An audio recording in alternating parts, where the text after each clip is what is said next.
The high returns on land in Uganda has also led to growth of systematic vices, such as land grabbing, which is growing at a very unprecedented rate in the West Nile region. Today we are here to cover a similar story on land grabbing here in Yapi Ward, Anikani Sale, Ivo East, Arua City. And in this case, business today has come to a standstill. In this community, as you can see, elders in the community trying to resolve an issue where land has been forcefully taken from the landowner. And as we speak, the soldiers have actually just left. We had the military sleep over this land to protect it from the community, who have been decrying and have been in a complete upheaval over such case of alleged land grabbing in West Nile region.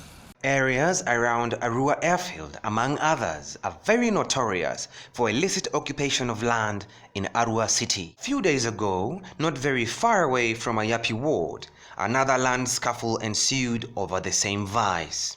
And today we meet Carlo Yia, a 70-year-old resident of Yapi ward in Ivo East division, who claims his land has been grabbed while he was away in Madi district tending to his cattle. Carlo, who says he legally acquired the land in 1980, was shocked to discover that a wall fence was being constructed all around his land.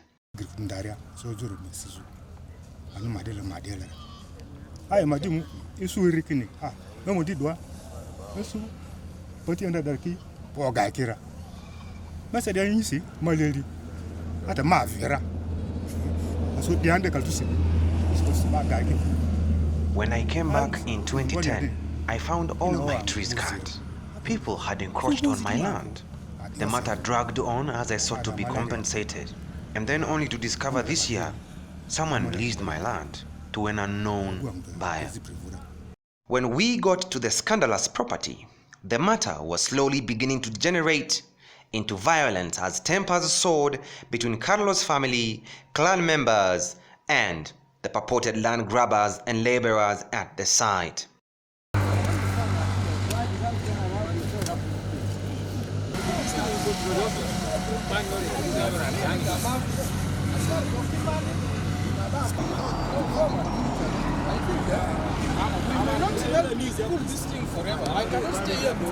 According to Bayo Judah, a resident and nephew to Carlo Yia, Wan Gule Musa leased this land to an investor who at press time could not be reached. That earlier, the brother had sold this area where we are standing to the family of Carlo, an uncle to me. And they have agreement in writing. So by the time Gule was brought on this land, now the family of Carlo complained that part of this land is already bought and we have agreement. So that is the genesis of this problem 10 years ago. Now, along the way, I hear Gule also leased this land. I hear because I was not involved. I didn't even hear from any community member. So I don't know what procedures they used.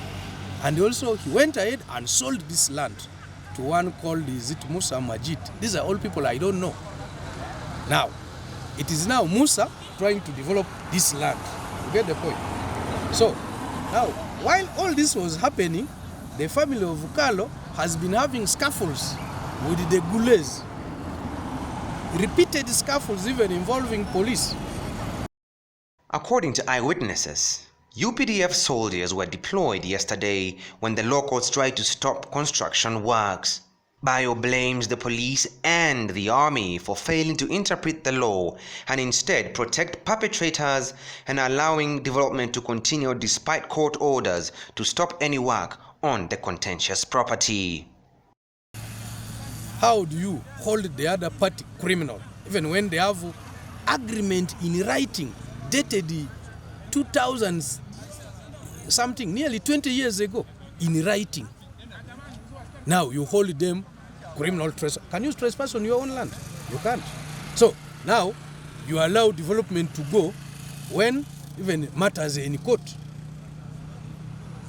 And when everybody is saying, telling you, no, don't do it like this. It's not supposed to be like this. So this is land grabbing in its entirety. This is Juma Amin, a brother to the elusive developer on the land. Juma seems to admit to the likelihood of veering into another person's property and calls for dialogue to compensate the claimant. The truth is, you solve, you see how you can help it out. Because if we realize that this small portion, the 14%, is being oppressed, even I will never allow my brother to keep pressing them. We shall bring them on board and we talk to them and we negotiate with them. If I told that we have any access, we pay them. After negotiation, we pay them. We cannot chase them away from here if I told that it is proved that it is their belonging. And if we chase them, where are we expecting them to go? According to the LC2 chairperson Yapi Ward, Abidiga Henry, clan elders and local authorities were not involved in the leasing of the land to the property developer. He notes that a meeting shall ensue tomorrow to quell the matter as well as handle the compensation of the family of Carlo Year. The advice is the three parties or the four parties should sit down and solve it amicably. In fact, Mose Carlo demanded they should compensate him, then this land should be incorporated with this one as they want to fence. But they did not agree on the price. I was given a letter yesterday. We are sitting for a meeting tomorrow in the morning to resolve this issue. The acting police spokesperson, West Nile Region, Anguyo Jimmy Baiga, says the rampant land issues in Arua city are the ripple effect of the city's status.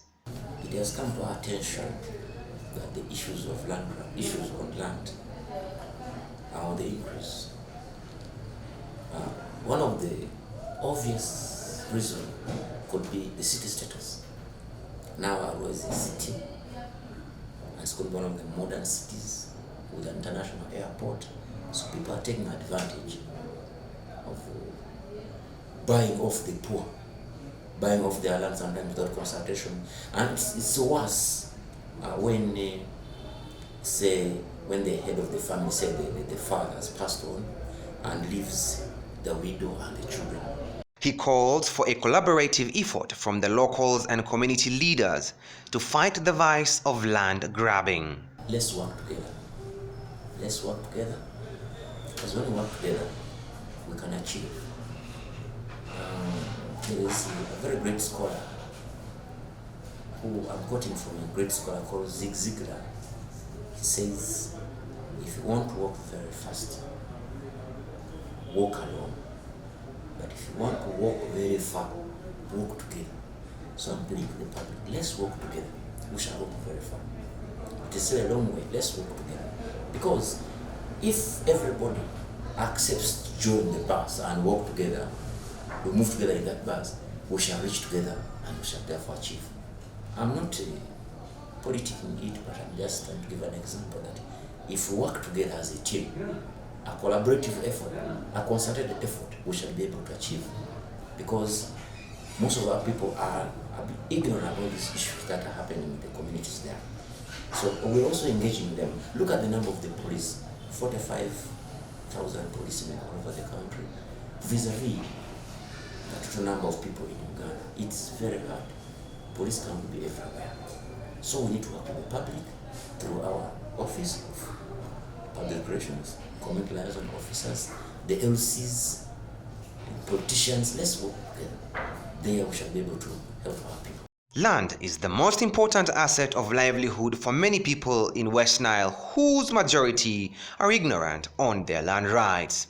Some whose lands are being grabbed resort to violence because of the dragging court cases coupled with the nascent poverty. Out of all these, one thing does stand out. The acquisition of the city status by Arua has seen a spike in land grabbing cases by people, both local and foreign, to West Nile. And such individuals go a long way in hiding their identity.